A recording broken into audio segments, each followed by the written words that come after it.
The land did not forgive. This was the first and harshest lesson the New Mexico territory taught. It was a truth baked into the cracked earth, carried on the relentless wind that tasted of grit and distance, and painted in the unforgiving glare of the sun. The sky was a vast, indifferent canvas of blue, so immense it could make a man feel like an insect crawling across a dinner plate. Mountains, the color of old bruises, jagged the horizon, standing as silent, eternal witnesses to the small, desperate struggles of men. Here, in the 1850s, life was stripped to its essentials: water, food, shelter, and the nerve to face another sunrise. For the settlers trickling in with their wagons and their weary hopes, it was a land of brutal promise. For the Navajo, the Dine, the people, it was simply Dinetta, their sacred home since the time of the first man, a place whose every rock and canyon held a story. The two worlds existed in a fragile, simmering tension, their edges rubbing against each other like flint and steel, always a breath away from a spark. Clara Mae Thompson knew the tension in her bones. It was a low hum beneath the sound of the wind, a watchfulness in the eyes of the traders at the dusty outpost of San Miguel. At 18, she still possessed the soft, rain-washed fairness of the Ohio Valley she'd left behind, a stark contrast to this sun-scoured world. Her hair, the color of pale corn silk, was a constant battle against the dust, and her blue eyes, so accustomed to gentle green hills, were often narrowed against the blinding light. She was, by all appearances, a fragile bloom transplanted into a desert, and many looked at her and saw only a thing to be withered or plucked. They did not see the steel in her spine, forged by a mother's early passing and a father's quiet reliance on her. They did not see the sharp, observant mind behind her serene expression, a mind that was learning the ways of this new world with a fierce, quiet determination. Her father, Jedediah, was a good man, a carpenter whose hands were skilled with wood but clumsy in the face of conflict. He saw the land not as a spiritual home or a place of conquest, but as a simple opportunity, a place to build a new life far from the crowded East. He loved Clara Mae with a fierce, protective tenderness that sometimes felt more like a cage. "Stay close, Clara," he'd murmur every time they made the day-long journey to the trading post, his hand resting on the old rifle by his side. "There are rough men in these parts." Today was no different. The trading post was a whirlwind of colliding cultures. Trappers in buckskin bartered pelts, their scent a mix of wood smoke and old sweat. Mexican families, vibrant in their colored serapes, sold pottery and woven blankets. A handful of U.S. soldiers, their blue uniforms powdered with dust, gambled with cards, their laughter loud and coarse. And then there were the Navajo. They moved with a liquid grace that seemed to defy the harshness of the land. They were a part of it. Clara Mae found herself watching one in particular.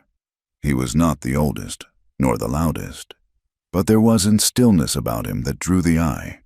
He stood tall and lean, his body a testament to a life lived under the open sky. His dark, shoulder-length hair was held back by a simple leather band. His face, all sharp angles and planes, could have been carved from the red rock of the canyons. He wore buckskin leggings and a simple tunic, and his arms, crossed over his powerful chest, were bare save for a single silver bracelet that gleamed against his sun-darkened skin. His eyes, when they briefly swept the room, were like chips of obsidian, missing nothing. He was negotiating with the trader, his voice low and steady, speaking in a mix of his own tongue and clipped, functional Spanish. He did not haggle. He stated his terms, his gaze unwavering. And the trader, a shrewd man named Abernathy, who could fleece a pilgrim without him knowing it, nodded in agreement, his usual bluster strangely absent. The warrior gathered his goods, sacks of flour, salt, and a small crate of tinned goods with an economy of motion that was mesmerizing. As he turned to leave, his eyes met Clara Mae's. It was only for a second, but the world seemed to fall silent. She felt the impact of his gaze like a physical touch, a jolt that ran from the tips of her toes to the roots of her hair. There was no warmth in his look, no curiosity, just a profound, unsettling assessment. He was looking not at her, but asterisk into asterisk her, and in that moment, she felt stripped bare of her calico dress and her civilized pretenses. She felt he could see the secret fear she harbored for this land, and worse, the flicker of fascination. She broke the gaze first, her cheeks burning, her heart hammering against her ribs like a trapped bird. She turned back to her father, pretending to inspect a bolt of cloth, her hands trembling slightly. When she dared to look again, he was gone. The journey home began in the late afternoon, the sun slanting low and painting the landscape in hues of gold and crimson. The air began to cool, a small mercy after the day's heat.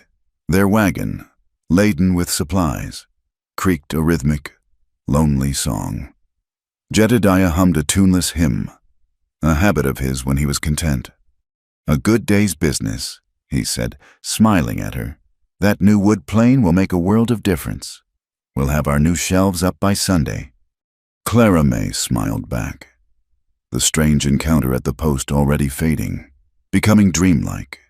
The land around them was beautiful in this light, the harsh edges softened, the colors deep and rich.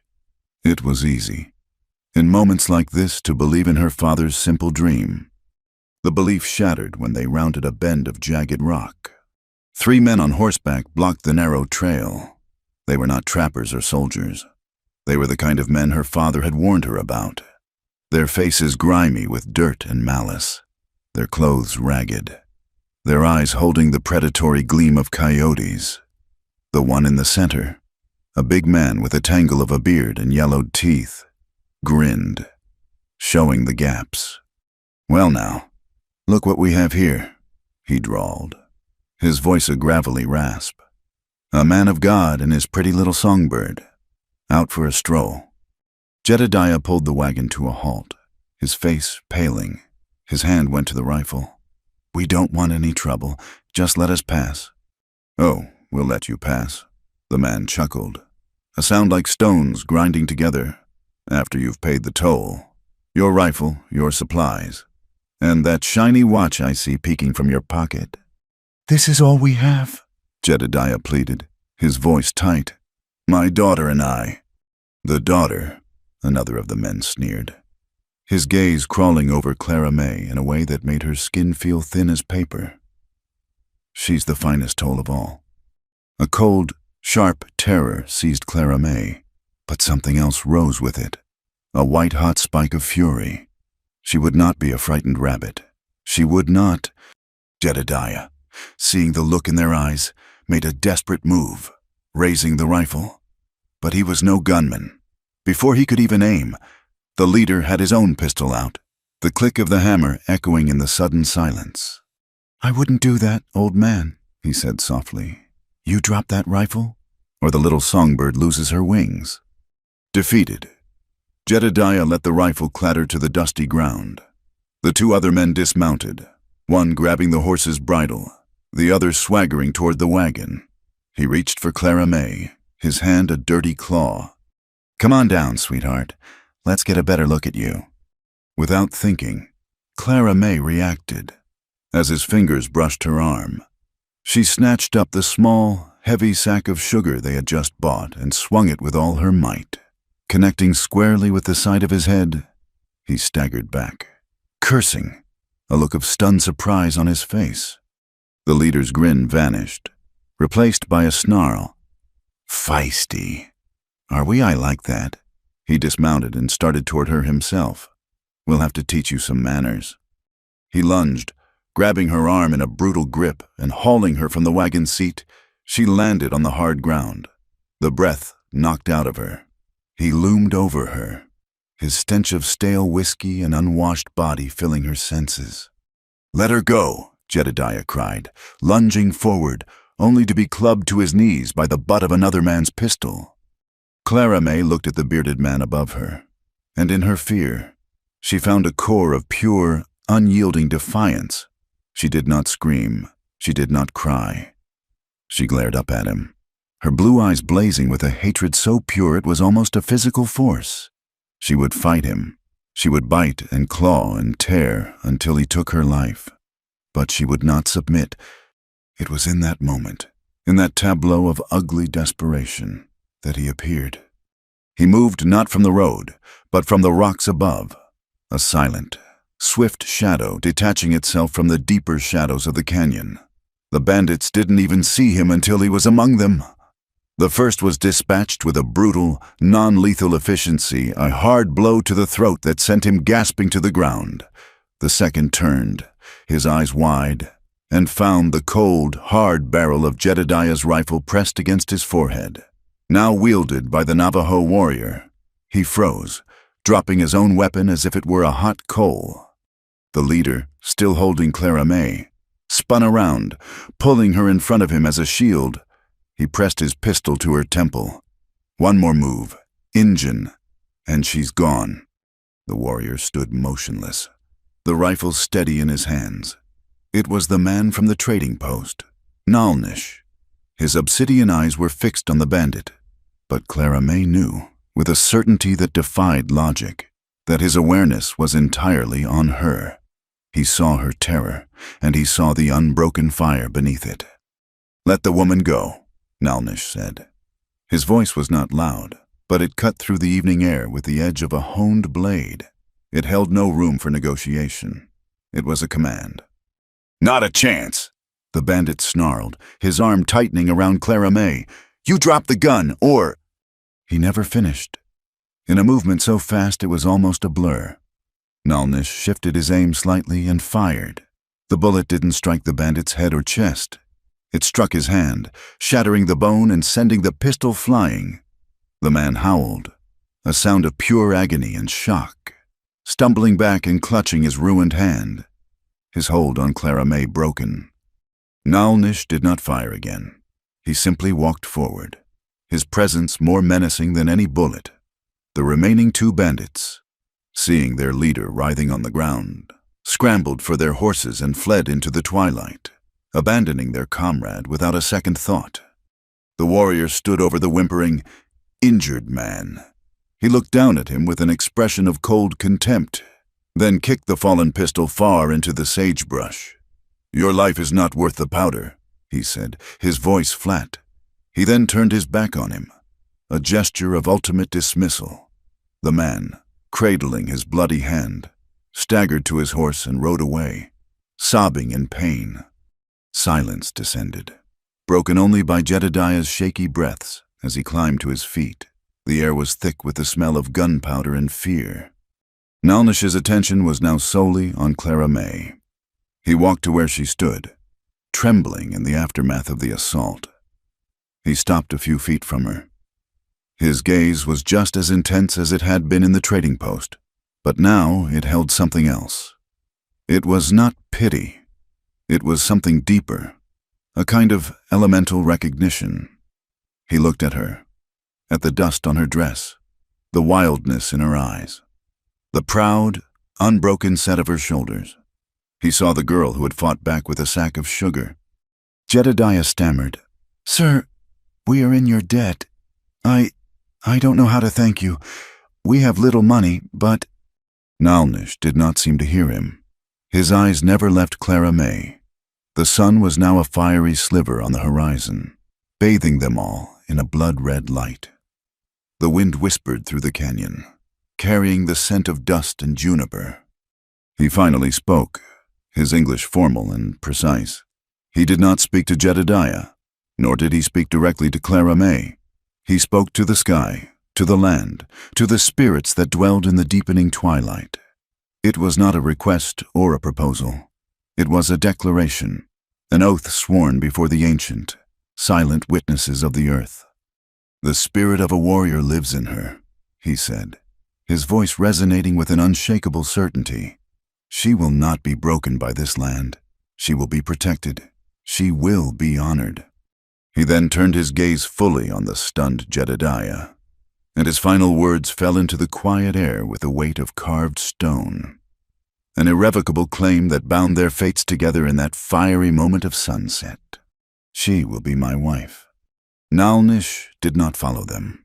He melted back into the rocks from which he had come, leaving Jedediah and Clara May alone in the ringing silence of the canyon. The journey home was a spectral procession, the creak of the wagon wheels unnaturally loud in the twilight. Jedediah's hands trembled on the reins, his face a pale mask of shock and gratitude that was slowly hardening into fear. He did not speak of what had happened, of the warrior's declaration. He couldn't seem to find the words. It was too large, too foreign. A boulder dropped into the placid pond of his simple life. Clara May sat beside him, wrapped in a blanket and a silence of her own. Her body still shook with the lingering tremors of the attack, but her mind was a maelstrom. She kept seeing the warrior's eyes, as dark and ancient as the night sky. Asterisk, "She will be my wife."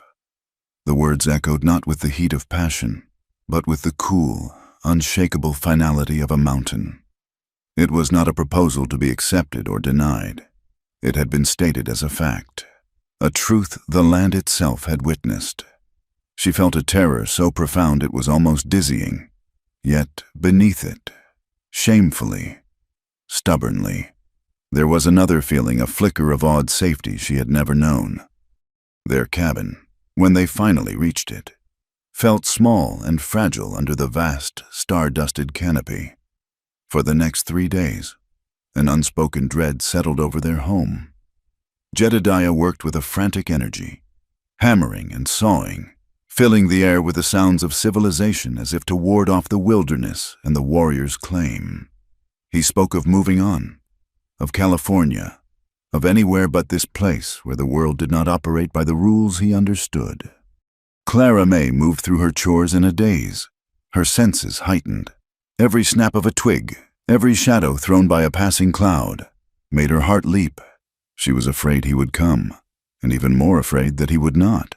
The world had split into 2 distinct periods, the time before his vow, and the time after. He came on the morning of the 4th day. There was no sound of a horse, no call from the trail. Clara May was hanging laundry on a line when she felt a shift in the air, a stillness that made the hairs on her arms stand up. She turned, and he was there, standing at the edge of the cleared land near the juniper trees, not 20 yards away. He was not armed for war, carrying only a longbow and a quiver of arrows. Slung over his shoulder was a freshly killed doe. Jedediah came out of the cabin, a half-finished chair leg in his hand, his face grim. "What do you want here?" he demanded, his voice tight with a fear he was trying to pass off as anger. Nalnish did not look at Jedediah. His eyes were on Clara May. He walked forward slowly, laid the doe respectfully on the ground near their woodpile, and then straightened to face her father. "I have made my word known," Nalnish said, his voice calm and even. "I come to speak with you, man to man." "There is nothing to speak about," Jedediah retorted, taking a step forward. "My daughter is not, she is not for you. We are different people. Our worlds are not the same. It would not be right." He was pleading now, his arguments flimsy against the warrior's solid presence. The folks in town, they wouldn't understand. It would bring shame on her. Nalnish listened with an unreadable patience. When Jedediah finished, a muscle worked in his jaw. "Your town's shame is a whisper in the wind. My honor is stone. I saved her life. My protection is my claim. She will have food when the land is barren. She will have water when the streams run dry. She will be safe from the men who prowl in the shadows. This is my promise. It is more than the whispers of frightened men can offer." He was not bragging. He was stating facts, his credentials as a man in this unforgiving land. He was a warrior, and his reputation, his ability to survive and protect, was his currency. Clara May found her voice, surprising both men. "Father," she said, her voice quiet but clear, "he did save us. We owe him the courtesy of listening." Jedediah looked at his daughter, his face a canvas of disbelief and betrayal. But Nalnish turned his head slightly, his obsidian eyes meeting Clara's for a moment. In his gaze, She saw a flicker of something that might have been approval. He had known she possessed a core of strength, and she had just proven him right. The meeting was a stalemate. Jedediah would not give his blessing, and Nalnish would not retract his vow. He left as quietly as he had arrived, leaving the deer behind. That night, for the first time, they ate venison roasted over their fire, the meat a tangible symbol of his promise, a silent argument in a debate where words had failed. Life fell into a new, strange rhythm.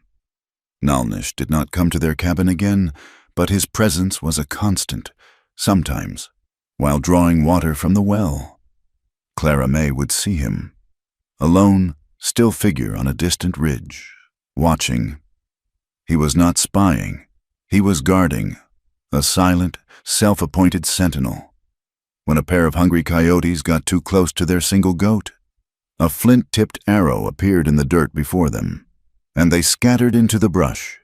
When Jedediah's axe handle split, a new one, perfectly carved from strong, supple mesquite, was left leaning against the woodpile the next morning.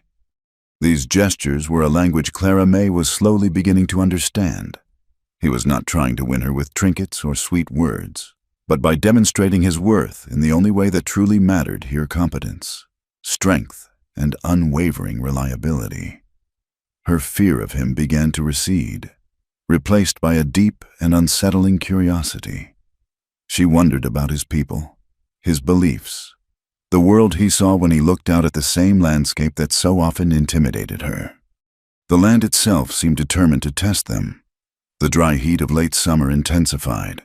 The creek they relied on for water slowed to a muddy trickle. The air grew thick and heavy, and the sky took on a sickly yellow-brown haze. An old trapper passing through warned them. "Sandstorm's comin'," he'd grunted, spitting tobacco juice. "Sky gets that color. The devil's beaten his wife. Batten down." They did their best, securing the shutters and packing rags into the cracks around the doorframe. But they were Ohio Valley folk. They understood floods and snow, not a storm made of earth and wind. It hit at dusk, a low moan that grew into a deafening roar. The world outside their cabin disappeared into a swirling vortex of sand. It was a physical assault, the wind screaming like a banshee, hurling grit against the windows with the force of buckshot. Sand found its way through every tiny crack, coating their tongues, getting in their eyes, covering every surface in a fine, gritty film. Their goat bleated in terror from its small lean-to. Then came a sound that chilled them to the bone, a loud crack, followed by the groaning tear of wood. A section of the roof over their small porch had been ripped away by the wind. The well Jedediah shouted over the din. "If it gets filled with sand, we're finished." They fought their way outside into the maelstrom, their heads down, handkerchiefs tied over their faces. The force of the wind was staggering, trying to tear them from their feet. They struggled to pull the heavy wooden cover over the well, but the storm fought them at every turn, the cover acting like a sail. It was in the midst of this chaos, a moment of pure, blinding panic, that a figure emerged from the brown gloom. It was Nalnish. He moved with his head bowed, his body angled against the wind, a man not fighting the storm but moving within it, understanding its power. He didn't speak. He simply put his shoulder to the well cover with theirs, and with his added strength, they finally wrestled it into place and dropped the heavy locking bar. He then moved to the damaged lean-to, using his own body to shield the terrified goat while he quickly, expertly, secured the remaining roof planks with rope he produced from a pouch. He worked with a calm, focused intensity that was the very antithesis of the storm's fury. When the worst was done, they stumbled back into the cabin, shutting the door against the howling world. They were all covered in a thick layer of dust, exhausted and breathing heavily. The tiny cabin felt like a ship's hold in a hurricane. For a long while, no one spoke. The storm raged outside, a reminder of their shared vulnerability. Clara May lit the lantern, its soft glow pushing back the shadows. In the flickering light, she looked at Nalnish. His face was streaked with dirt, his hair wild, but his eyes were calm. He was not a savior from another world. He was a man of this asterisk world, one who knew its rages and how to endure them. When the wind finally began to die down hours later, leaving an eerie silence in its wake, Clara May moved to the hearth. Without a word, she began to build a fire, her hands moving with a newfound purpose. She prepared a simple meal of corn cakes and the last of the salted bacon. They ate in silence, the three of them huddled around the small stone fireplace. The fire was a living thing in the center of the room. It crackled and danced, casting a warm, comforting glow.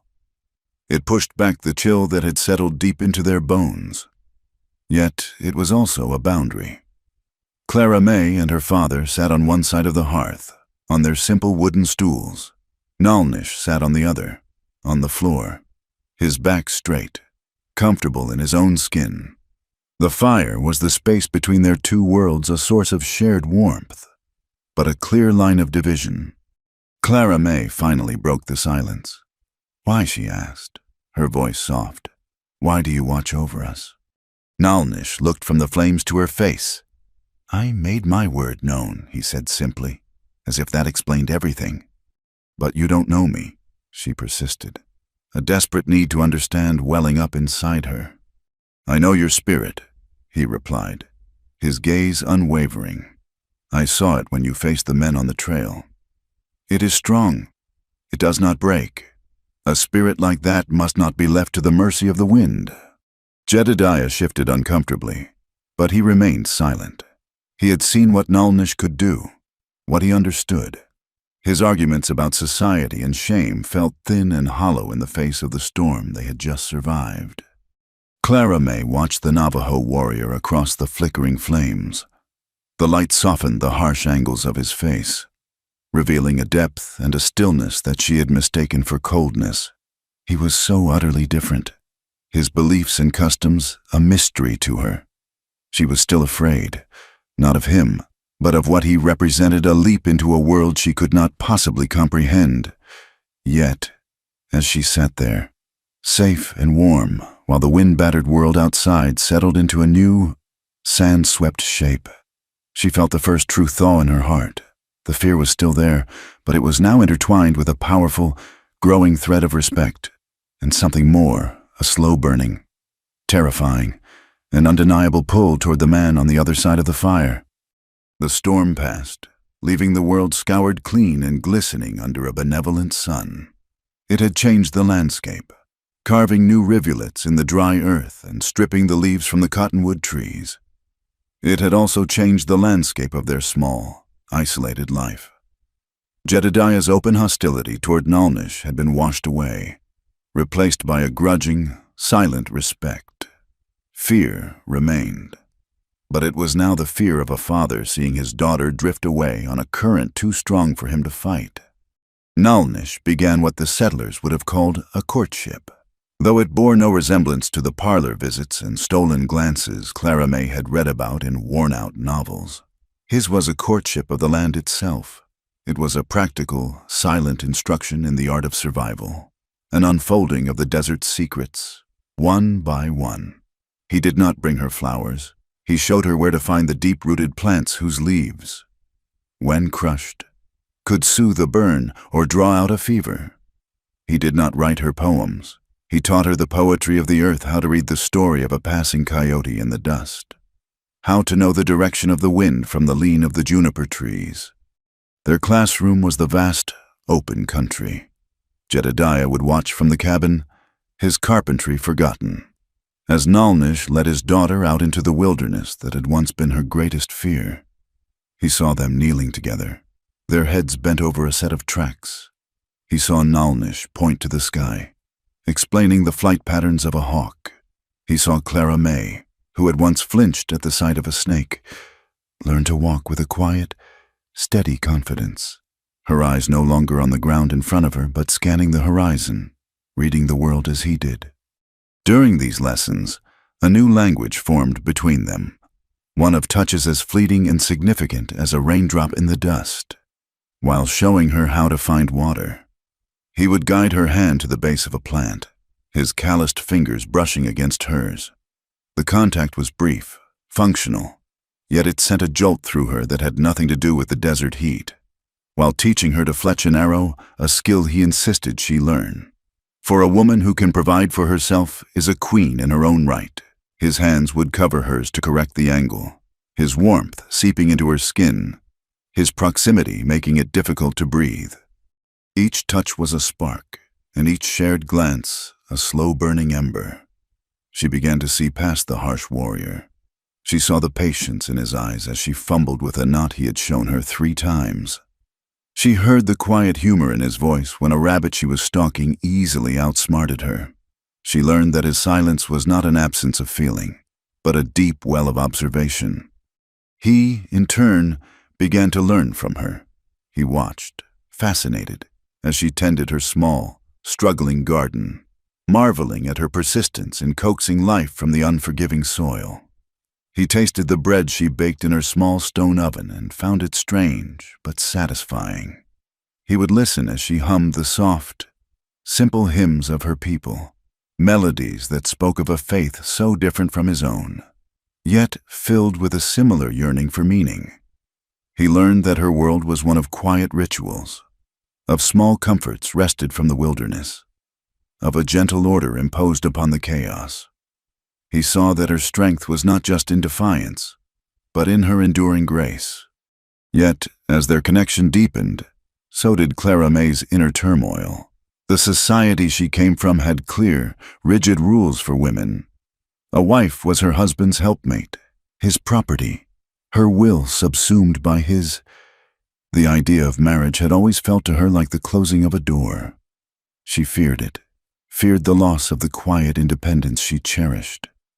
To marry this man, a man from a world so completely alien, was not just the closing of a door, but a leap from a cliff into an unknown abyss.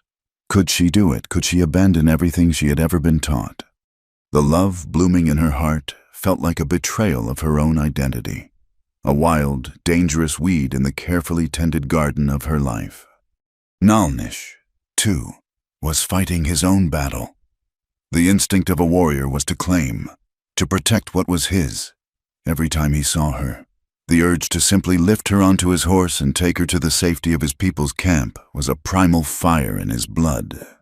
He desired her not just for her spirit, but for the curve of her neck when she tilted her head, for the way the sun caught the gold in her hair, for the scent of lavender and wood smoke that clung to her.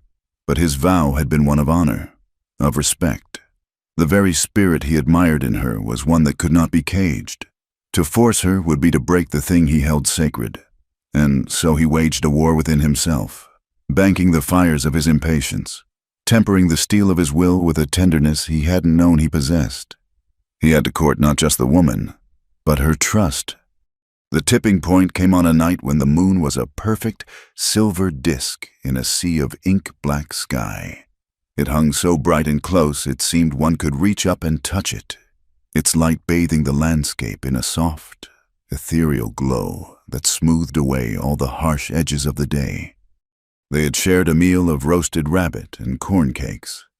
Jedediah, seeing the intensity of the unspoken thing between them, had retreated into the cabin with a muttered excuse about mending a harness, leaving them alone by the fire. The flames had died down to a bed of pulsing orange coals, and the world was utterly still, wrapped in the cool, silent embrace of the desert night. Under the moon's gentle watch, Clara May felt a surge of courage. She had to know. She had to understand. "Nalnish," she began, her voice barely a whisper. "In my world, a woman, when she marries, belongs to her husband. She is his to command." She couldn't bring herself to look at him, staring instead into the glowing embers. "I am not a person who commands easily."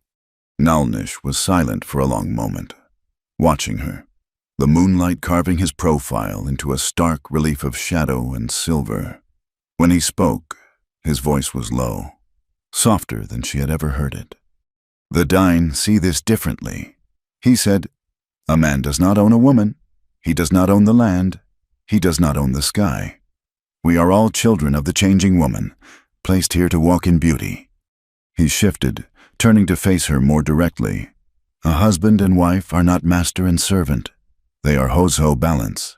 He is the mountain, strong and unmoving, a shield against the storm. She is the river that flows at its base, giving life, making the land rich. The mountain is barren without the river. The river is lost without the mountain to guide its path. He paused, his dark eyes searching hers in the dim light. Your spirit is a great river. Clara May. I do not wish to command it. I wish to be the mountain that allows it to flow safely. The breath caught in her throat. His words were a balm on the deepest fears of her soul. He saw her, truly saw her, not as a possession to be claimed, but as a force to be honored. The fear that had been her constant companion for weeks finally began to recede, replaced by a wave of emotion so powerful it threatened to overwhelm her. Unconsciously, she reached a hand out, her fingers brushing the back of his hand where it rested on his knee. It was not an accident this time. It was a question, a plea, a surrender. He turned his hand over and slowly, deliberately, laced his fingers with hers. His touch was warm and strong, a solid anchor in her swirling sea of emotions. They sat like that for a timeless moment, their hands clasped, the only two people in a world washed in silver and shadow. The dance of their courtship, the steps forward and back, had led them to this point of quiet, profound connection. Later that night, as she lay in her narrow bed, the moonlight streamed through her window, a silent, white ribbon on the rough wooden floor. Nalnish's words echoed in her mind. Asterisk, he is the mountain. She is the river. It was a beautiful, terrifying vision of a life she could never have imagined. Her heart ached with a love so new and fierce it felt like a wound, but the world was larger than the two of them. The whispers of San Miguel, the scornful looks, the judgment of her own people, they were out there. A storm gathering just beyond the moonlit horizon. And miles away, Nalnish sat by the embers of his own solitary fire, staring up at the same moon. He could still feel the impossible softness of her hand in his. The warrior in him was satisfied. The claim had been acknowledged. But the man was in torment. He knew that to truly be her mountain, he would have to stand against not just the physical dangers of the desert, but the far more treacherous landscape of hatred and prejudice that lay between their two worlds. The moon, in its serene, untouched innocence, seemed to mock him, for it illuminated the path ahead, a path he knew was fraught with a conflict that would demand more than just his strength, but all of his honor and all of his heart. The decision was not spoken aloud. It was sealed in the clasp of their hands under the silver light of the moon. It was a truth that now existed between them, as solid and real as the mountains on the horizon. The next morning, when Nalnish came to the cabin, there was no more talk of lessons or courtship. He and Clara May stood together as they faced her father, and Jedediah, seeing the unshakable resolve in his daughter's eyes, finally crumbled. His shoulders, which had been squared in defiance for so long, slumped in weary defeat. His fight was over. He would not give his blessing with joy, but he would not stand in the way of her life. Word of the impending union spread through the territory on the wind, a strange and unsettling rumor that caused brows to furrow in San Miguel and heads to shake in the Navajo camps. It was an unnatural thing, a disruption to the fragile order of their separate worlds. Preparations for the wedding began, each detail a negotiation between two cultures that had only ever met at the point of a gun or across a trader's counter. Jedediah, clinging to the last vestiges of his world, insisted on a preacher. He sent a message with a passing trapper, and a week later, a thin, sallow-faced man named Reverend Miller arrived, his Bible clutched in his hand like a shield against the wilderness. He looked at Clara May with eyes full of pity, as if she were a lamb being led to a strange and heathen sacrifice. Clara May worked with trembling hands to fashion a wedding dress. It was not the white lace and silk of her girlhood dreams, but a simple frock of pale blue calico. The best cloth she owned. It was the dress of a pioneer woman, practical and sturdy. Yet she sewed a line of small, dried desert flowers along the collar, a quiet nod to the world she was about to enter. Nilnish prepared for the ceremony according to the ways of the Dine. The location he chose was a sacred place, a wide, shallow alcove carved by ancient winds into the base of a towering red rock mesa. The stone walls would amplify their words, and the open sky would be their witness. He arranged for his uncle, Hosteen Yazi, a respected Hataliyi, or singer of ceremonies, to come and offer the proper blessings. He was building a bridge, beam by painstaking beam, across the chasm that separated them.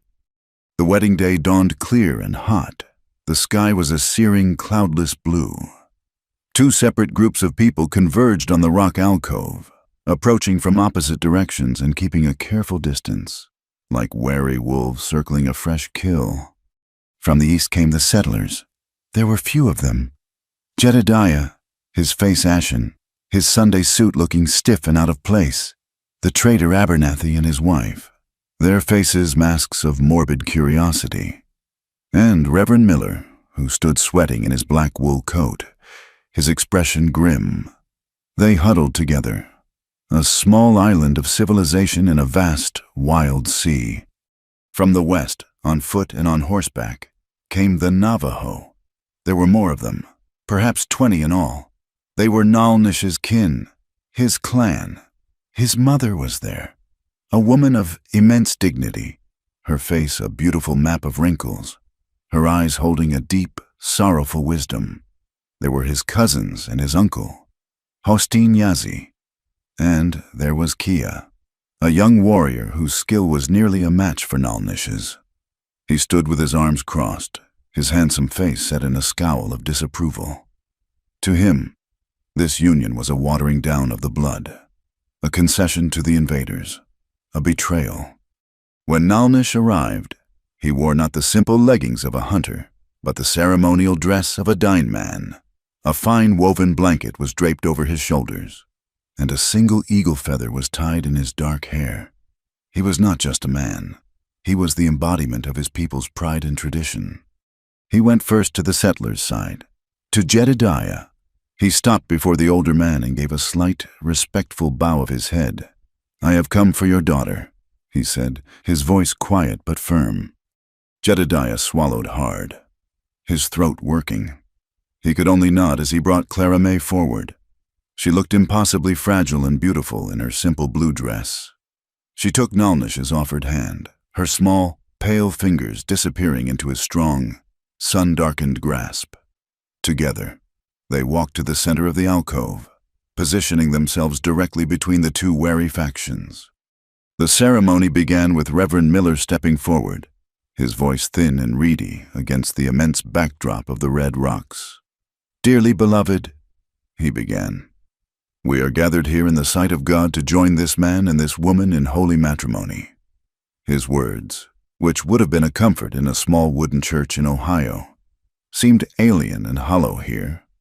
He spoke of Adam and Eve, of a wife's submission to her husband, of a God who lived in a heaven far above this red earth.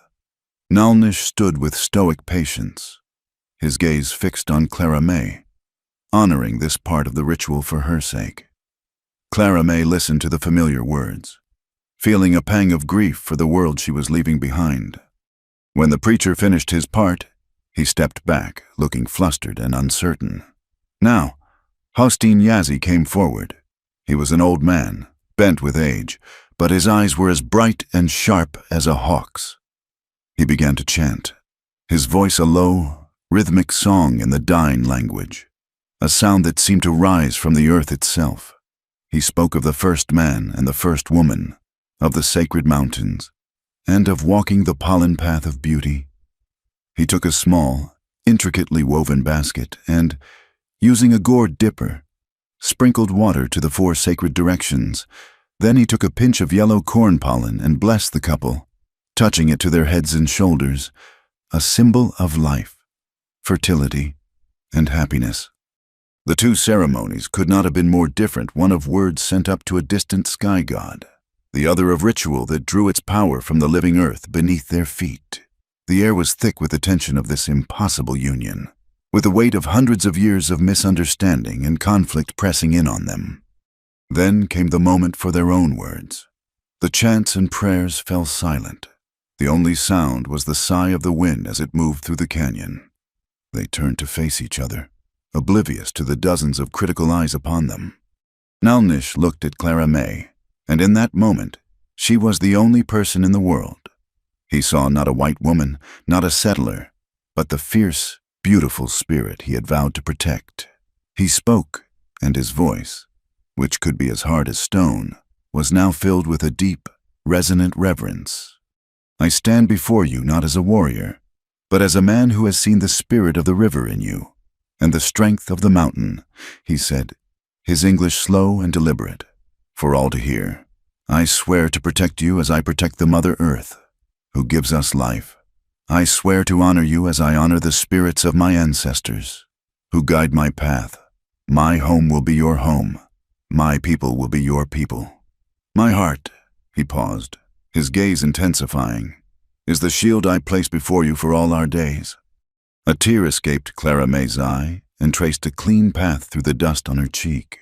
The sheer, profound weight of his oath settled over her, a sacred blanket of safety and love. Now it was her turn. She looked at him, at his proud, beloved face, and she spoke from the very core of her being. Her voice was choked with emotion, a trembling whisper that carried in the stillness of the canyon. I came to this land a stranger, and I was afraid, she began, her eyes locked on his. You taught me to see its beauty, and you have silenced my fear. She took a shaky breath, her heart overflowing. I am yours. I have never known another love but you. Her words, so simple and direct, hung in the air. To the settlers, they sounded like the tragic, naive confession of a captured girl. To Kia and the other skeptical Navajo, they were a puzzling, absolute pledge of fealty. But to Nalnish, they were the purest gift she could offer her whole heart, her complete and utter trust, a soul as untouched and true as the morning sun. He lifted a hand and gently wiped the tear from her cheek with his thumb. In that single, tender gesture, the wedding was sealed. There was no celebration. As the ceremony concluded, an awkward, heavy silence fell. The two groups did not mix.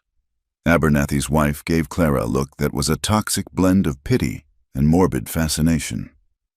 Kia approached Nalnish, spoke a few sharp words in Daini, and then turned and walked away, his disapproval a palpable force, one by one. Both groups began to disperse, melting back into the landscapes from which they had come, leaving the newlyweds standing in the long shadows of the late afternoon. Finally, only Jedediah remained. He walked to his daughter and pulled her into a fierce, desperate hug. Be happy. Clara May, he whispered, his voice thick with unshed tears. That's all I ever wanted. He squeezed her one last time, then turned and walked toward his wagon without looking back, a lonely figure leaving his greatest treasure behind in the wilderness. They were alone. The sun was dipping below the mesa, painting the sky in fiery strokes of orange and purple. The air grew cool. Nalnish took her hand. It was done. They were husband and wife, bound by promises made in two languages. Under the watch of two worlds, he said nothing, simply leading her away from the sacred alcove, toward a small, newly built hogan that stood alone, facing the east, ready to greet their first dawn together. The solemnity was over. The tension of the ceremony was fading, only to be replaced by a new, more intimate, and far more terrifying uncertainty. The silence of the wedding night. The walk to the hogan was the longest of Clara May's life. The sun had completely vanished, leaving the sky a deep, bruised purple that bled into black at the zenith. The silence between them was no longer the comfortable quiet of their lessons in the wilderness. It was a fragile, crystalline thing, charged with the unspoken weight of the night to come. Every step she took beside her new husband was a step further away from the girl she had been, and a step deeper into a terrifying, exhilarating unknown. The hogan was a dark, solid shape against the star-dusted horizon. It smelled of fresh pinon pine and damp earth, a scent that was both alien and deeply comforting. Nalnish pulled back the heavy blanket that served as a door and held it for her. Stepping over the threshold felt like crossing a boundary into another life. Inside, it was a single, circular room, larger than it appeared from the outside. The space was simple, clean, and sacred. A fire pit lay in the center, directly beneath a smoke hole in the roof that offered a perfect, dark blue circle of sky. Soft sheepskins were laid neatly upon a raised section of the earth, forming a bed. A few clay pots and woven baskets were the only other furnishings. This was his home, her home. The thought was so immense it made her dizzy. Without a word, Nalnish moved to the fire pit. He knelt with the fluid grace she knew so well and, with a flint and steel, coaxed a small flame to life. The kindling caught, and soon a gentle fire was crackling, pushing back the shadows and painting the curved walls in flickering shades of orange and gold. The warmth began to fill the small space, but it did nothing to quell the chill that had settled deep in Clara May's bones. She stood by the door, her hands clenched at her sides, her wedding dress feeling like a costume she was no longer entitled to wear. This was it, the moment her life as a girl ended and her life as a wife began.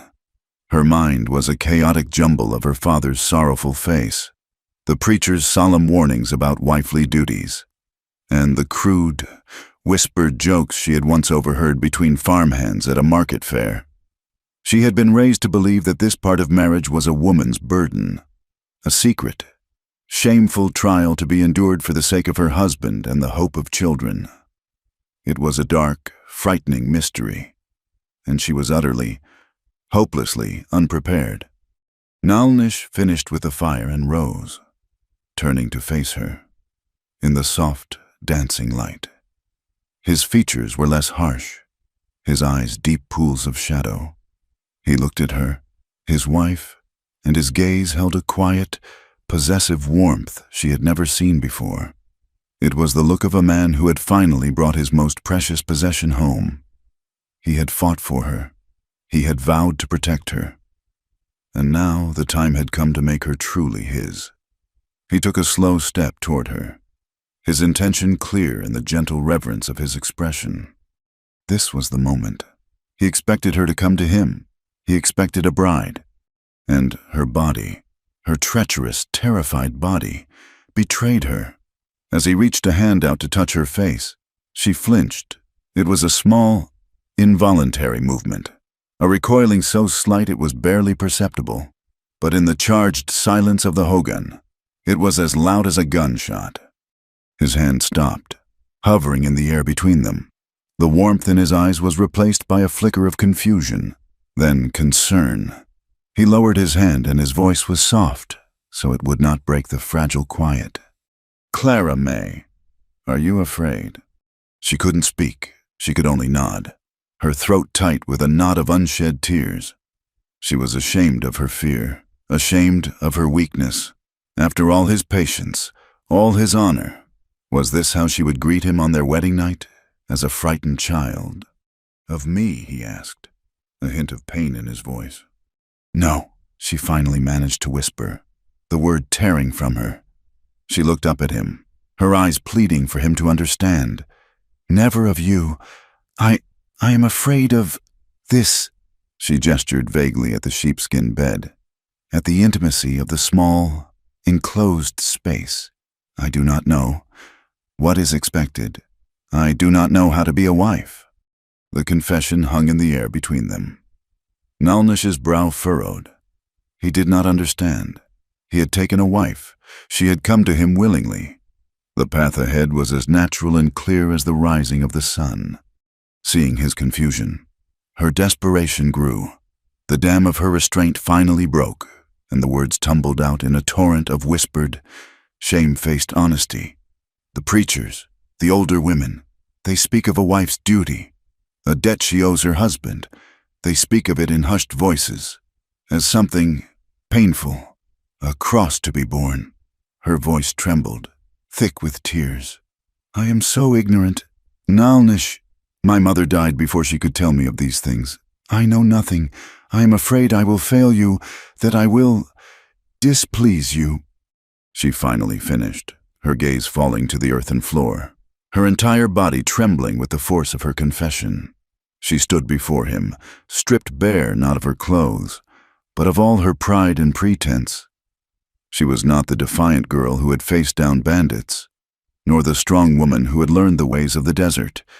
In that moment, she was only a frightened, innocent soul, terrified by the weight of a world's worth of shame and ignorance.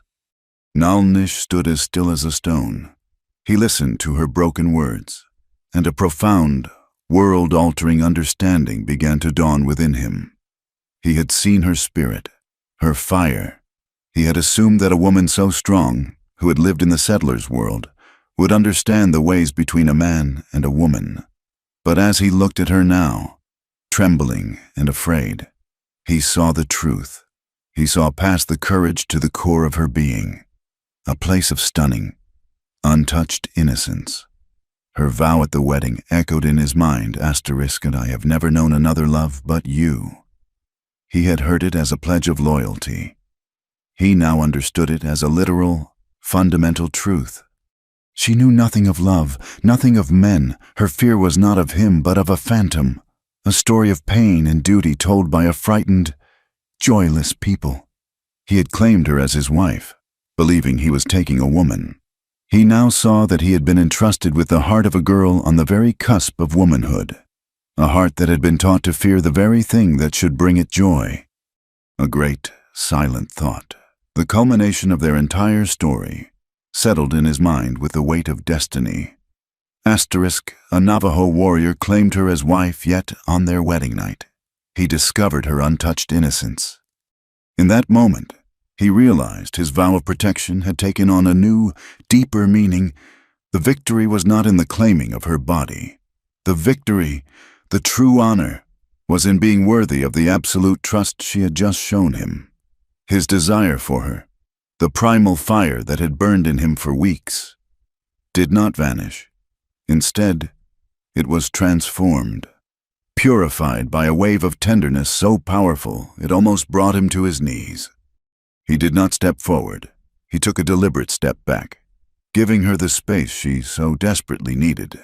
The confusion was gone from his face, replaced by an expression of infinite patience and a gentleness she had never seen. He walked back to the fire and sat, cross-legged, on the far side of it. He motioned for her to sit as well, on the opposite side.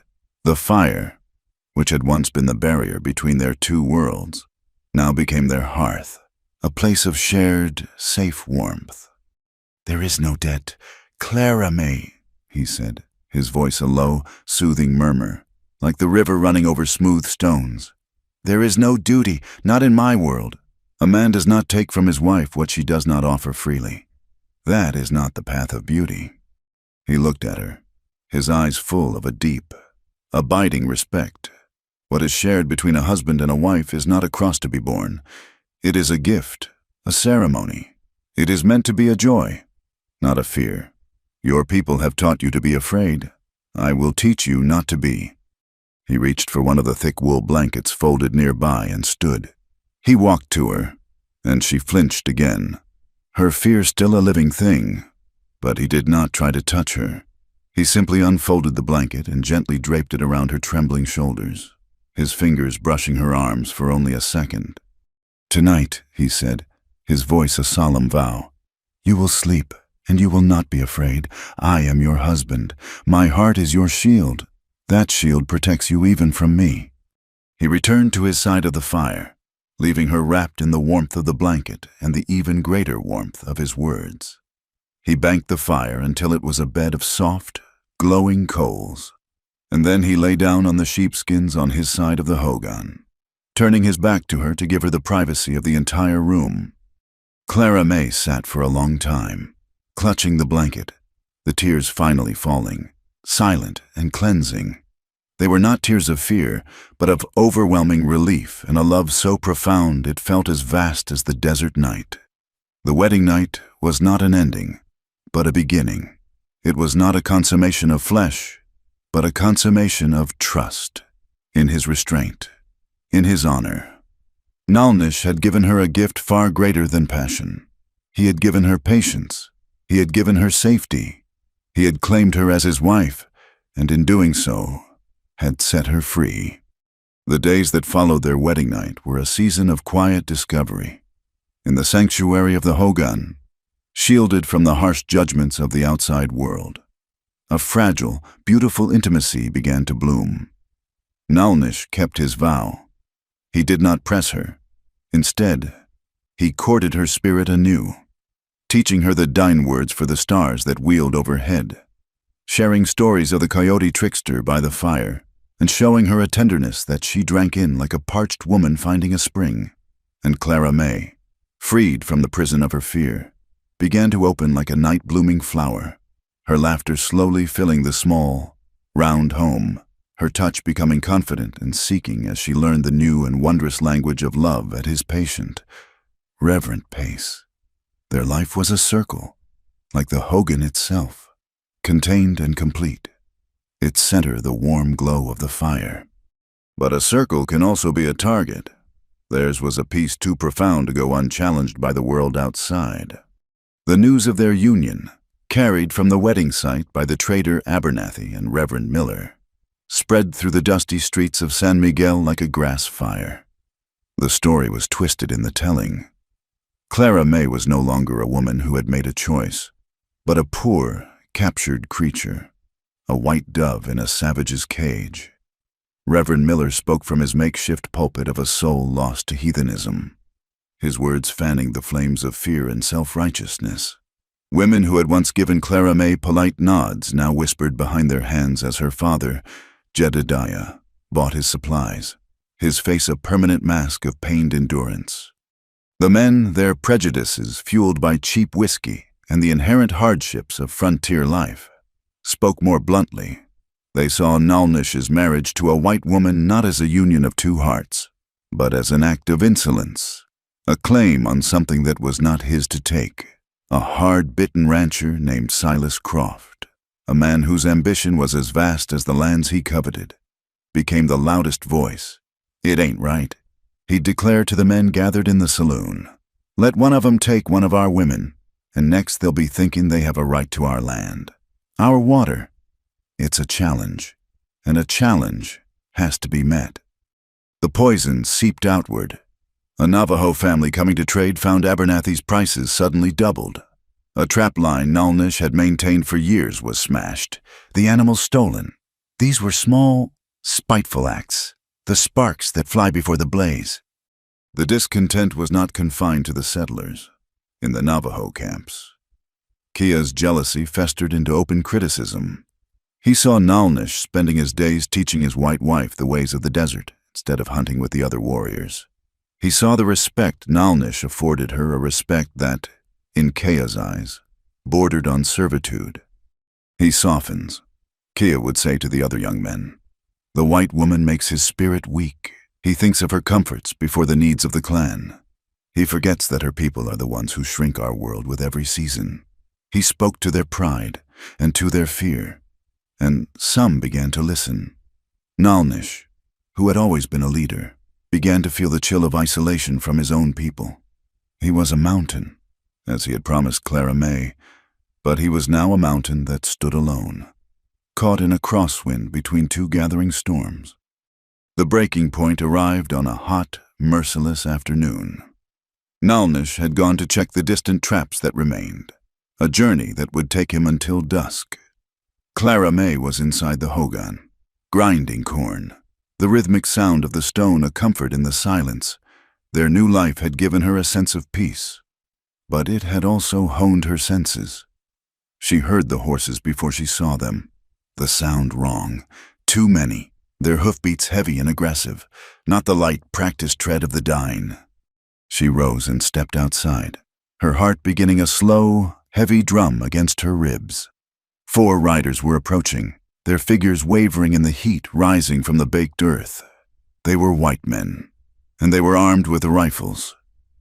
Silas Croft was in the lead, his face set in a grim mask of purpose. With him were 3 other ranchers, their expressions a mixture of grim determination and nervous excitement. They reined in their horses a few yards from the hogan, creating a dusty, menacing semicircle. They did not dismount. "Afternoon, ma'am," Silas said, though his tone held no courtesy. His eyes swept over her, taking in her simple dine-style tunic and the way her hair was tied back with a leather cord. He looked around at the clean, orderly space, the rack of drying herbs, the neatly stacked firewood. His lip curled in a slight sneer. "We've come for you." Clara May's fear was a cold knot in her stomach, but her wedding vows echoed in her mind. Asterisk, my heart is your shield.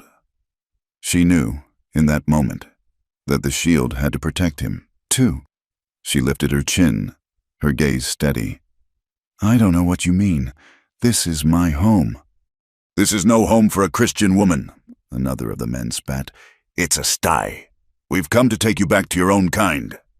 My kind Clara May's voice was quiet, but it was as sharp and clear as a shard of obsidian. My kind are people who show respect, who do not come to a woman's home with rifles and threats. You are not my kind. Silas Croft's face hardened.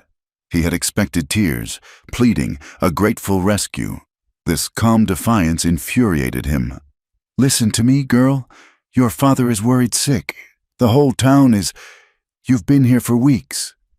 Lord knows what that savage has done to you, what heathen notions he's put in your head. We're here to save you from your own foolishness." He made a move to dismount, and Clara May took a step forward, her body instinctively blocking the entrance to the hogan.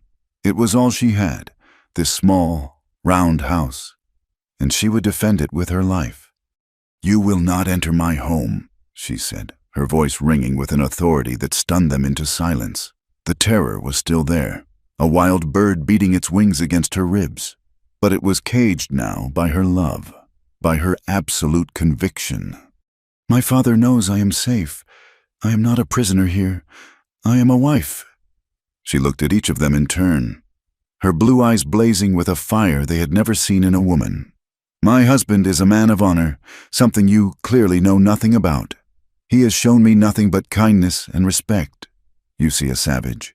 I see the man I love, the man who saved my life." She straightened to her full height, her small frame seeming to possess an impossible strength. The final words were not a plea, but an unbreakable declaration of her identity, a final severing of her ties to their world of prejudice and fear. "I am his wife. No one has the right to separate us." A tense, ugly silence followed. The men shifted in their saddles, thrown off balance by her fierce defense. This was not going as they had planned. Silas's face was dark with rage and humiliation. He was about to speak, to order his men to take her by force, when a new sound reached them. It was the soft, almost inaudible tread of a single horse, ridden with purpose. Nalnish appeared at the edge of the clearing. He was not riding fast, but he moved with a lethal grace that made the air crackle. He held his longbow in one hand, an arrow already knocked on the string. He brought his horse to a halt beside the hogan, a silent, deadly shadow that had materialized from the landscape itself. He did not look at the ranchers. His eyes were fixed on Clara May, taking in her defiant stance, the fire in her eyes, the way she stood as the guardian of their home. A fierce, powerful pride swelled in his chest, so intense it was almost painful. She was the river, and she was magnificent. He then turned his gaze on the 4 men. It was a look devoid of heat, as cold and final as a winter night. He did not need to speak. His presence was a promise of violence so swift and absolute that it was more terrifying than any threat. The ranchers, who had been so bold moments before, now felt the cold touch of real fear. They were 4 men with rifles, but they knew they were facing a man who was part of the land itself, a warrior whose reputation was forged in blood and survival.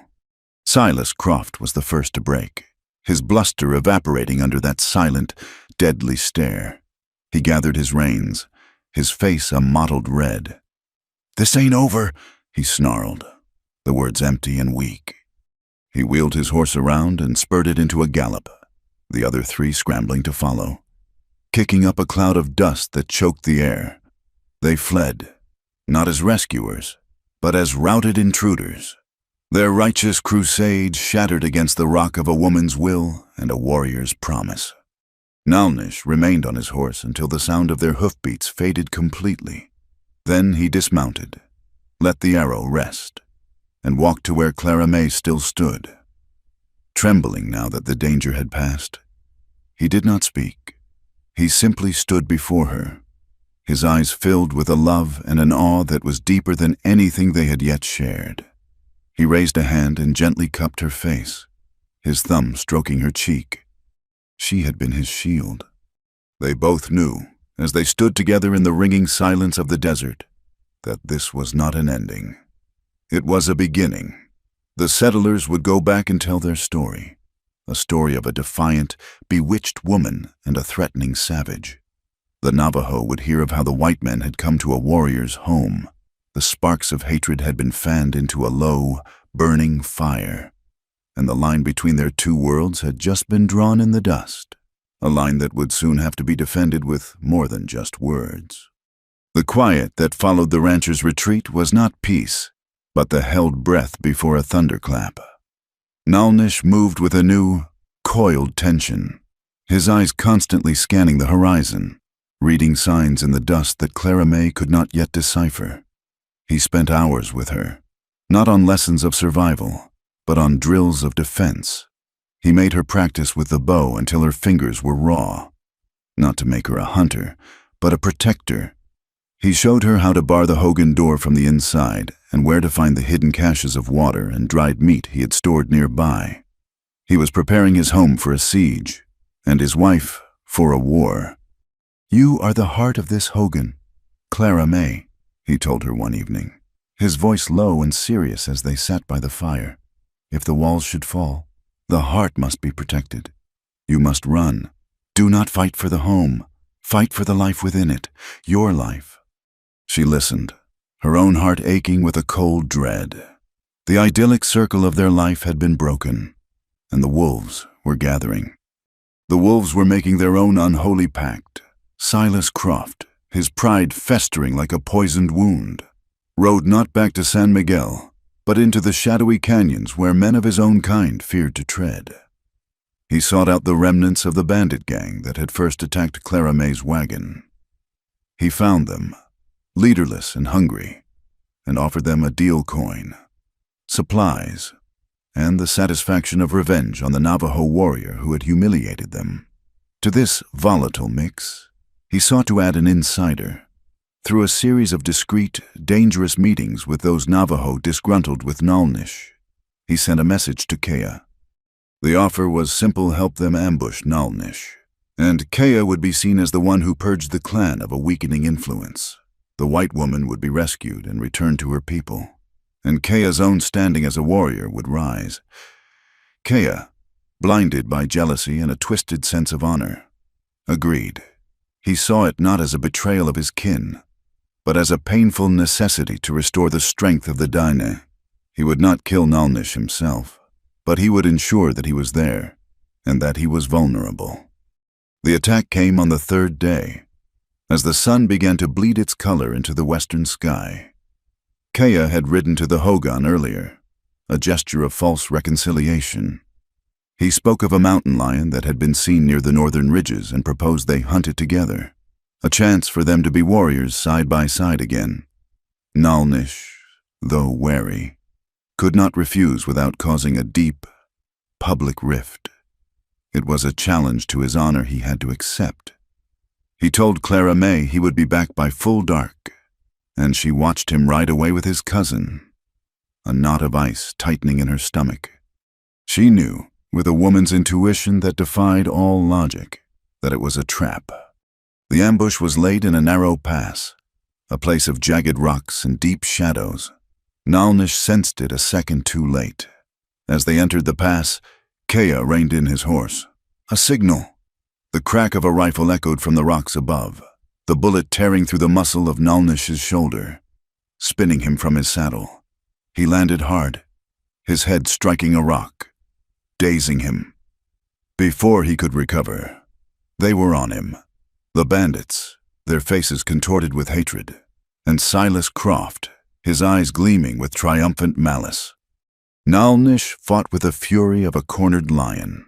Even injured and outnumbered, he was a whirlwind of lethal motion. He broke one man's arm with his bare hands, sent another staggering back with a knife drawn from his boot, but it was too much.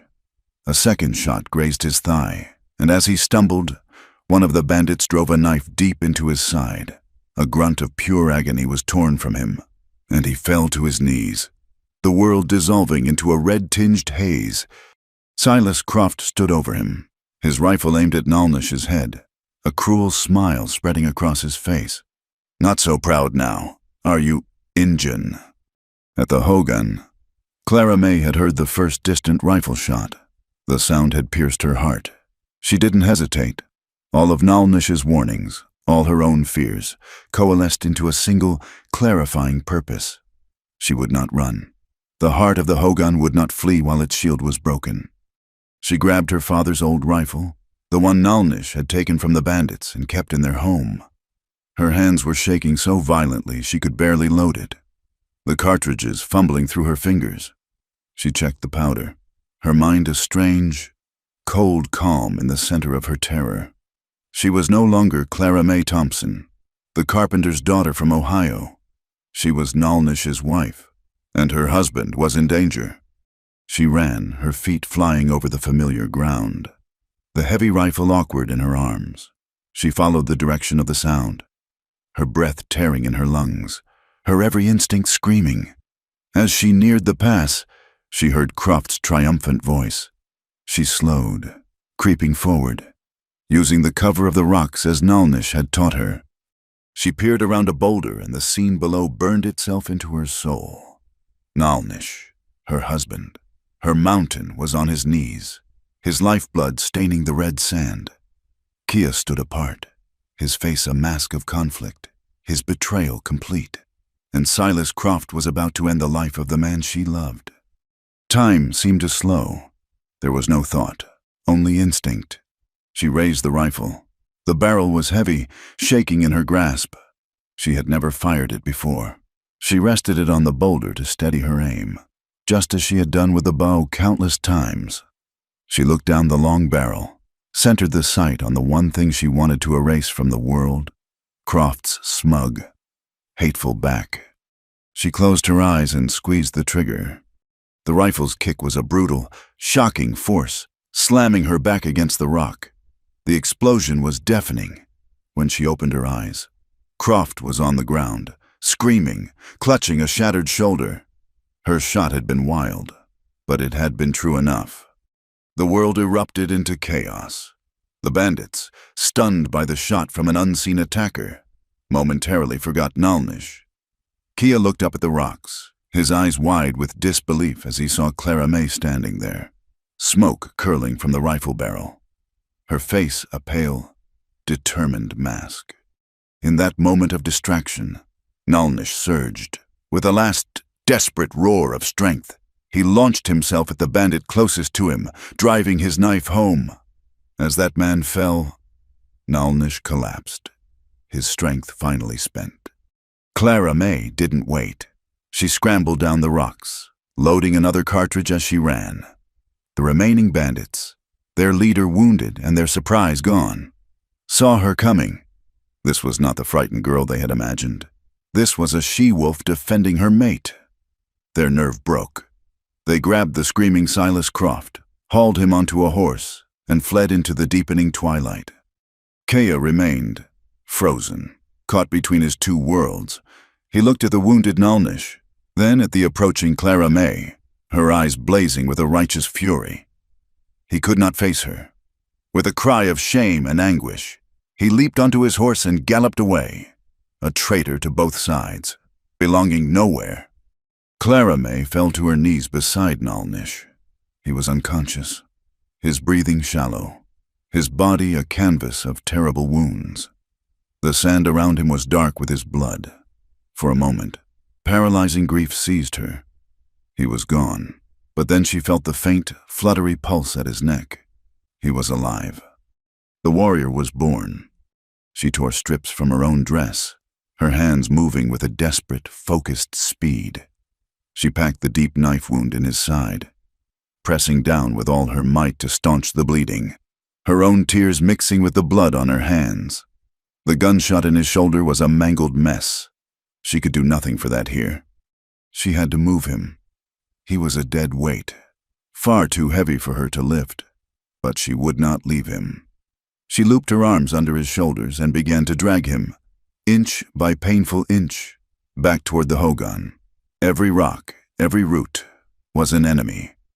Her muscles screamed, her lungs burned. She fell. She rose. She pulled again, her progress a slow, bloody trail in the dust. She was no longer thinking, only moving, fueled by a love so fierce it gave her supernatural strength. It took an eternity. When she finally dragged him over the threshold of their home, she collapsed, her body spent, but she could not rest. She barred the door, then turned to her husband. In the dim light of the dying fire, she saw the true extent of his injuries. Death was a cold shadow in the room, waiting patiently. And Clara May went to war with it. She cleaned his wounds with the last of their clean water. She remembered the leaves he had shown her, the ones that fought infection, and she crushed them into a poultice, her hands stained green and red. She stitched the gash in his side with her sewing needle and fine thread, her stitches small and neat, her focus absolute. She forced water between his lips. She bathed his feverish head. Sometime in the deepest part of the night, help arrived. Alerted by the fleeing Kia's panicked, guilt-ridden confession, Nalnish's mother and Hostine Yazzie appeared at the door. When Clara May let them in, they stopped, silenced by the scene before them. Their hogan was a field hospital. Their proud warrior lay near death, and this white woman, this outsider they had feared and resented, was covered in his blood. Her face streaked with dirt and tears, her eyes burning with a fierce, protective light. She had not run. She had fought. She had dragged her husband home and was now fighting for his very soul. In that moment, the blood that had been spilled on the sand outside began to work its strange, terrible magic. It was a symbol not of division, but of a shared, brutal sacrifice. Nalnish's mother knelt beside Clara May, no longer seeing a white woman, but a daughter, a warrior in her own right. She placed a hand on Clara May's trembling shoulder, and together, the two women, from two different worlds, continued the fight for the life of the man they both loved. Nalnish hovered in the gray lands between life and death for 3 days and 3 nights. It was a time outside of time, measured not by the sun and moon, but by the rhythm of his shallow breaths, in the small, smoke-filled hogan. Clara did not sleep. She existed in a state of hypervigilance, her world shrinking to the man on the sheepskins, the smell of herbs and blood, and the comforting, steady presence of his mother. Astza. They worked together in a seamless, silent language of shared purpose. Astza, whose hands held the wisdom of generations, knew the ancient chants to call a spirit back from the edge of the void. Clara, whose hands held the fierce, stubborn grip of a love that would not let go, knew how to clean and bind, how to spoon broth and water between his cracked lips, how to fight the fever with cool, damp cloths. The boundary between their two worlds dissolved in the face of their shared vigil. They were no longer settler and Navajo. They were two women fighting for their son, their husband. Jedediah came on the second day, his face a wreck of terror and awe. He had heard the news in San Miguel, a tale of a bloody fight, of his daughter taking up a rifle. He found not the captive girl of the town's rumors, but a woman he barely recognized. Her dress was torn and blood-stained, Her face was pale with exhaustion, but her eyes held a commander's authority. She was the heart of this small fortress, and she was holding the line.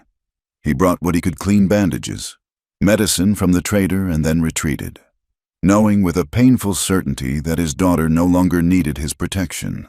She had found her own. On the morning of the fourth day, Nalnish's fever broke. He woke slowly, his mind struggling up from a deep, dark well. The first thing he saw was Clara's face, hovering over him like a weary angel.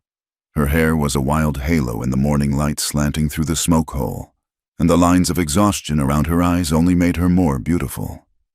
He tried to speak, but his throat was a desert. She saw the flicker of consciousness in his eyes, and a sob of pure, unadulterated relief escaped her. She pressed a cup of water to his lips. Nalnish. She whispered his name, and the sound was a prayer. His recovery was a slow, arduous journey back to the light. Every day, he grew a little stronger, and every day, he watched his wife. He saw her competence, her tireless care, the gentle but firm way she directed his own mother in preparing his food and medicines. He saw the easy respect that now existed between the two women. He saw the warrior who had been born in the crucible of his near death. The innocent, fearful girl he had married was gone, and in her place was a woman forged of fire and love, as strong and resilient as the desert itself. His love for her, which had begun as a vow of protection for a fragile, spirited creature, transformed. It deepened, expanded, and settled into something far more profound. It was the love of equals, a partnership of two spirits who had been tested by blood and had emerged, together, unbreakable. He had promised to be her mountain, her shield, but she had been his. She had been the river that had refused to let the mountain fall. News from the outside world trickled in. Silas Croft had survived, but his shoulder was ruined, his shooting arm useless. He had lost more than that. He had lost his authority. The men who followed him had been routed not by a warrior, but by a lone woman with a rifle. His crusade had ended in humiliation. Kia's fate was a sadder one. He had returned to the clan and confessed his betrayal. His shame so great he could not meet anyone's eyes. He was not killed. He was exiled, cast out to wander the wilderness alone, a man without a people, haunted by the ghost of his own jealousy. The blood that had been shed had bought not victory or glory, but only loss and shame for those who had let hatred rule their hearts. When Nalnish could finally walk, leaning heavily on a staff and on Clara's shoulder, they stepped out of the hogan and into the bright, clean sunlight. The world felt new, reborn. They stood for a long time, just breathing the air, their hands clasped.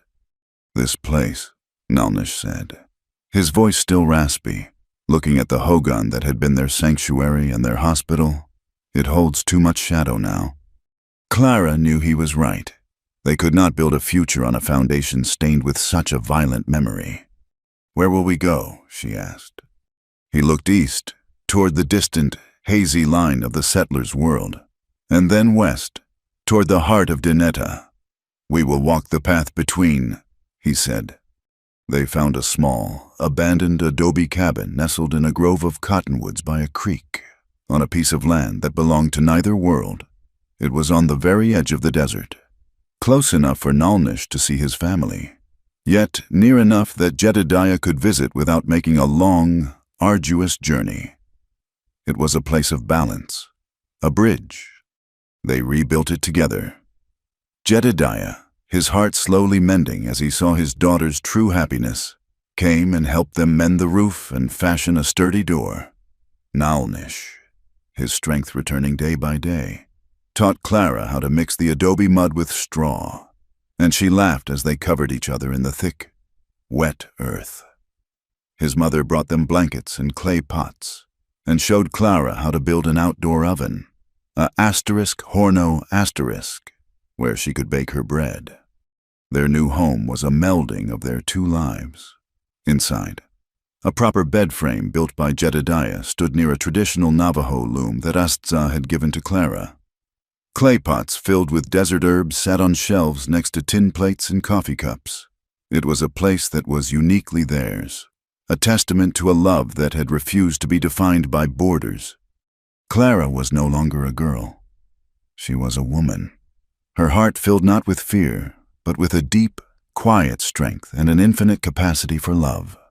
She moved with a purpose and grace that came from knowing who she was and where she belonged. She belonged here, at this man's side. One evening, as the first chill of autumn sharpened the air, they sat outside their new home, watching the sky burn with the colors of the sunset. The land was quiet, at peace.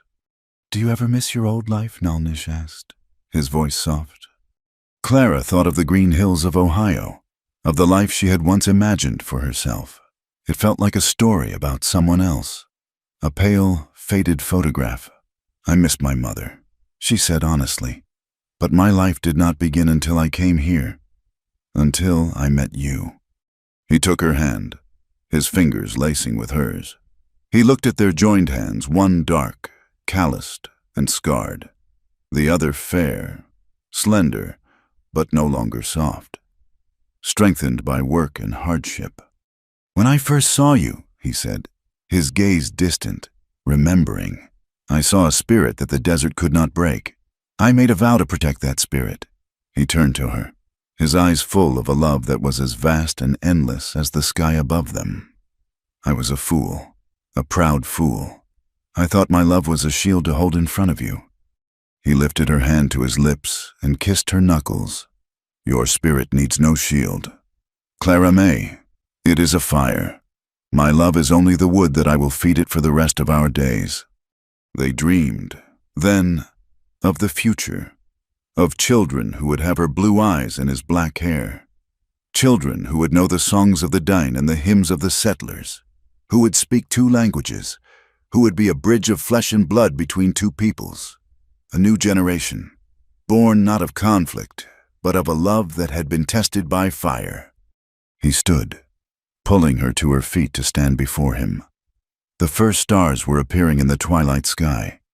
He took both of her hands in his. At our wedding, I made a vow, he said, his voice a low, sacred murmur. He repeated the words he had spoken in the rock alcove, but they held a new, deeper meaning now. I swear to protect you as I protect the Mother Earth. I swear to honor you as I honor the spirits of my ancestors. He paused, and his grip on her hands tightened. He was not just repeating the old words, he was forging a new promise, a new truth that had been earned through their shared sacrifice. But more than this, he continued, his voice thick with emotion, I swear to walk beside you, not before you. You are the river, and you are the mountain. You are my heart, and my life is yours, to walk in beauty, until our spirits are called home to the stars. They stood in the gathering dark, their foreheads touching, the wind carrying his renewed vow out into the vast, silent desert. The final image of their struggle was not of blood on the sand, but of this quiet, unbreakable peace. It was the image of a dawn, a brilliant, red-gold sunrise breaking over the horizon, illuminating their small home, their bridge between worlds. Clara and Nalni stood hand in hand, watching it together, their figures silhouetted against the morning light. Their love, a silent promise that became one with the wind and the dust, eternal and undying. Thank you for listening to our story. We'd love to know where you're tuning in from, so please drop a comment below to connect with us and share your thoughts. Please subscribe to our channel, Wild West Tales, and like this video. You can also give us extra support by hitting the hype button, which helps this story reach even more listeners.